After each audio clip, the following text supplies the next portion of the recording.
well as tri-zone automatic climate control. Now with the new styling of the Avalon, they changed the grille a little bit. It's now a little bit bigger, and they also changed the turn signals as well. It certainly looks a lot more like the new Camry, in my opinion. Now here goes the key fob design for the vehicle. It's your typical Toyota Smart Key. You have your remote keyless entry, your lock, unlock, to release your trunk is right here, and then you have your panic button. Now this color is known as the Midnight Black Metallic. It also does have Smart Key access on the driver's door and the front passenger door.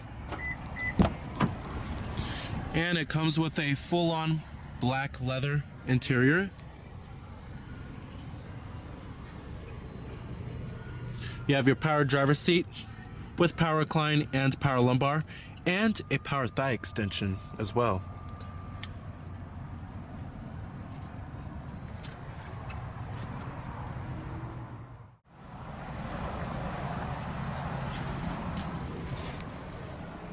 All right, now stepping on inside of the Avalon here. It's a very nice place to spend your time. Plenty of room for the front occupants. I have plenty of headroom and plenty of leg room. And this cabin just oozes quality with nice stitching everywhere on the dashboard, and everything where you touch is pretty much going to be soft touch materials. But it's a very stylish and elegant looking cabin. Pretty lavish too. Now you do have push button ignition. Just put your foot on the brake and hit the button to start.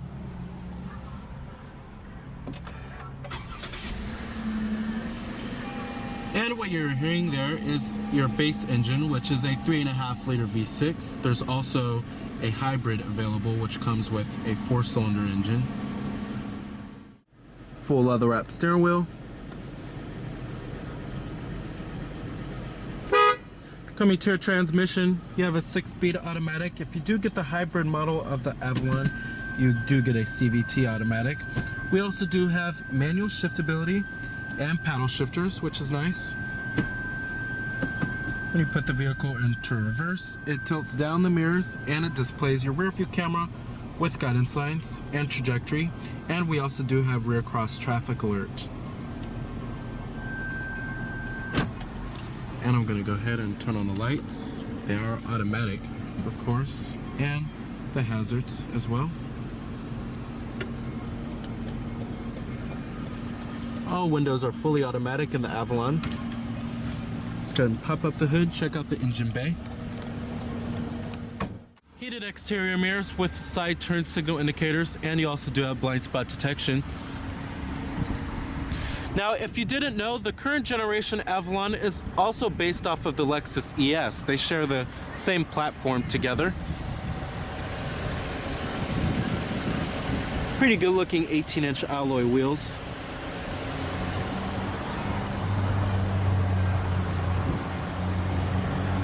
Coming up front, you have HID headlights with LED daytime running lights.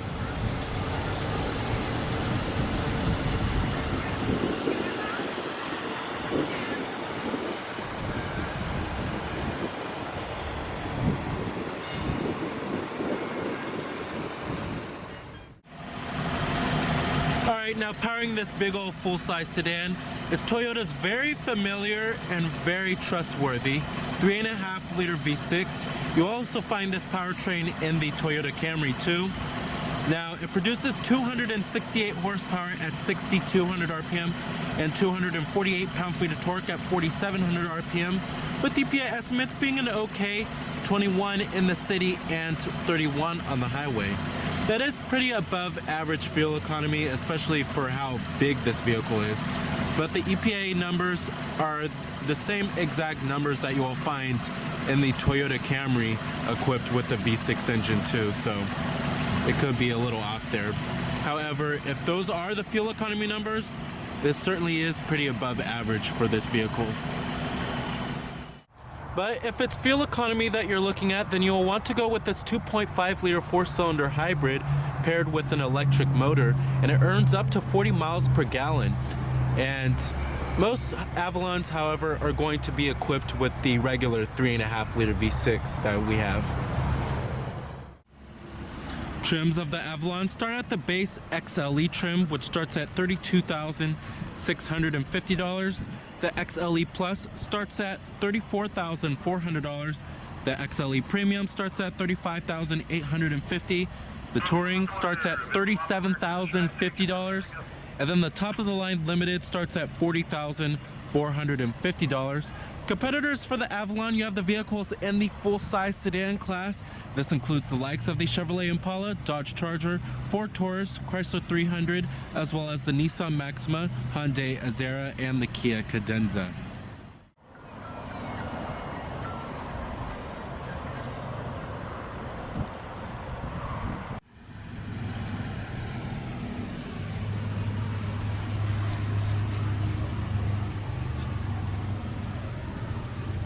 Total vehicle price, you're looking at $42,010 for this particular one. Like I said, EPA estimates are 21 city, 31 highway. Coming up top, we also do have a shark fin antenna, rear window defroster, of course. Coming to the rear of the vehicle, you will find LED taillights. They have been slightly refreshed. They have a more smoked out design to them. And then you have these squared off exhaust tips at the bottom right here.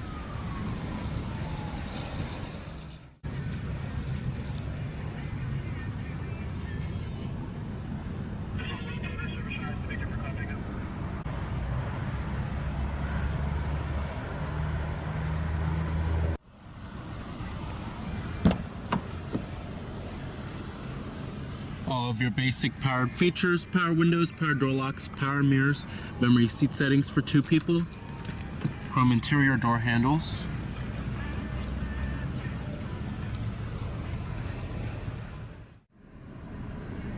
All right, let's go ahead and hear how that V6 engine sounds.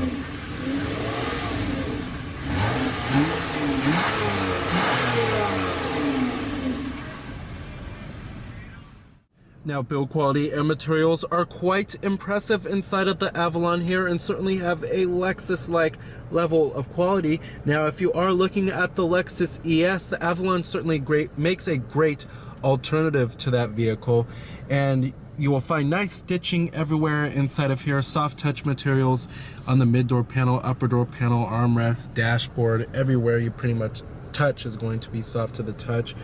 Build quality is excellent, no panel gaps inside of here, and the interior trim and pieces fit well together. Overall, this interior somewhat exceeds the Lexus ES in terms of its cabin ambiance. Now, coming to the steering wheel design, it's okay, but it's certainly not the best from the Toyota brand. It is a little plain Jane looking, especially for a $40,000 vehicle. I wish they would have put some kind of chrome trim right here, or some kind of wood accent setting right here. But it's just kind of plain looking in my opinion. Now, coming over here, we have your steering wheel mounted audio controls, and then you have your controls for the Toyota Entune system. Right over here, you have your Bluetooth phone controls, as well as your voice recognition, and then this little display button controls your little information center, which I'll get to in just a minute. Right over here, you have your lane departure alert system, and then you have your adaptive cruise control. You could set the distance if you would like, as you can see right here. Let's go ahead and test out the voice recognition. How may I help you? Change source. You have several music sources. Which source do you want to listen to? Number 1, AM. Number 2, FM. the audio source is set to FM. The voice recognition does pick up your voice quite well, I have to say. Up here is where you will find your auto-dimming rearview mirror, garage home link, and an integrated compass, sunglass container, SOS Safety Connect, Your sunroof with your sunroof controls. Then you also do have a sliding shade, of course. Map lights. And then the headliner is also nice and plush too, pretty high quality. Down here is where you will find your Qi wireless charging system. Many vehicles still don't have that nowadays. And it has a little tray, which is pretty cool. And then down here is where you'll find your button for the Qi wireless charging system. And then you have your USB port with iPod integration, your auxiliary input, and a 12 volt power outlet down there. Dual cup holders, and then you have heated and ventilated front seats for the driver and the passenger. You also do have your different driver selectable modes, Eco, Normal, and Sport. Coming to the center console storage, not too shabby, and you do have a removable tray that does adjust. So the center console lid is also nice and soft touch too. As far as seating comfort goes in the Avalon, it's excellent. The seats are very plush. They feel just like Lexus's seats, to be honest. They're buttery soft and they're great for long road trips. Thigh support is also excellent too, especially with the thigh extension. That helps out quite a lot. Visibility is pretty good out of the Avalon. Lots of glass area on the front windows. Seeing out of the windshield is decent, but you do have this little hump right here, which does intrude on the visibility through the windshield a little bit. When you get to rearward visibility, it's okay, but it's not the best in the full-size sedan class, but it does help that you have that big rear quarter window. The climate controls in the Avalon are pretty simple and easy to use. It's a pretty clean looking layout too, and the touch sensitive buttons for the temperatures are calibrated very well. You do have dual zone climate control. Then you have your temperatures right here for the driver, and then the passenger side is right there. Your fan speeds are located right here too. And you have your off button, different zones, your recycling, then your defrosters too. Pretty easy and simple looking. And then you have a digital clock in the center right there, which is nice. Down here we have your pre-collision alert system, and this is where you could set the distance. It shows you up on the information center what distance it's set at. Traction control off, and then you have your blind spot detection, your trunk release, and then your power rear sunshade. And then you have a little coin box as well.